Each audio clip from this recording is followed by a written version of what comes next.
بسم اللہ الرحمن الرحیم سبح اسم ربک الاعلی۔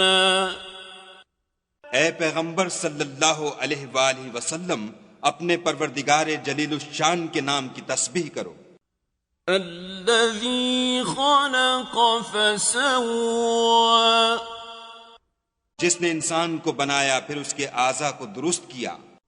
والذی قدر فہدی، اور جس نے اس کا اندازہ ٹھہرایا پھر اس کو رستہ بتایا۔ والذی اخرج المرعى، اور جس نے چارہ اگایا۔ فجعله غثاء احوى، پھر اس کو سیاہ رنگ کا کوڑا کر دیا۔ سنقرئك فلا تنسى،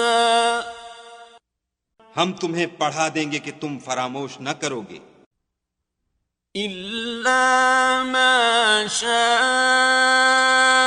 الله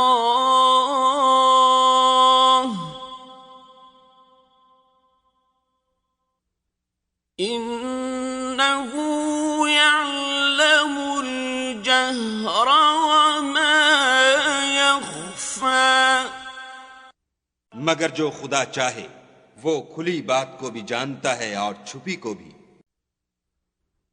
وَنُيَسِّرُكَ لِلْيُسْرَىٰ، ہم تم کو آسان طریقے کی توفیق دیں گے۔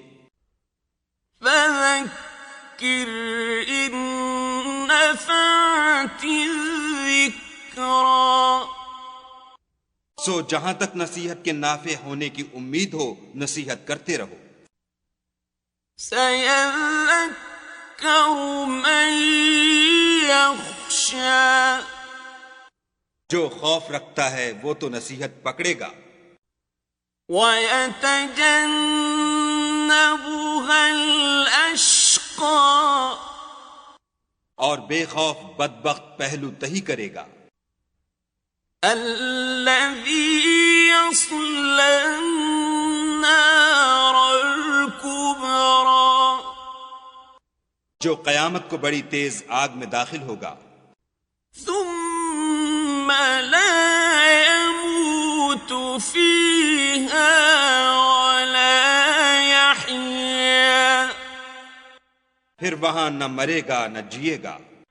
قَدْ أَفْلَحَ مَن تَزَكَّىٰ، بے شک وہ مراد کو پہنچ گیا جو پاک ہوا۔ وَذَكَرَ اسْمَ رَبِّهِ فَصَلَّىٰ، اور اپنے پروردگار کے نام کا ذکر کرتا رہا اور نماز پڑھتا رہا۔ بل تؤثرون الحياة الدنيا، مگر تم لوگ تو دنیا کی زندگی کو اختیار کرتے ہو۔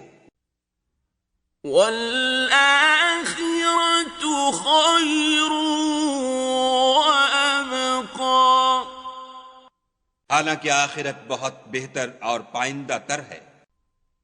إن هذا لفي الصحف الأولى، یہی بات پہلے صحیفوں میں مرقوم ہے۔ صحف إبراہیم وموسیٰ، یعنی ابراہیم اور موسیٰ کے صحیفوں میں۔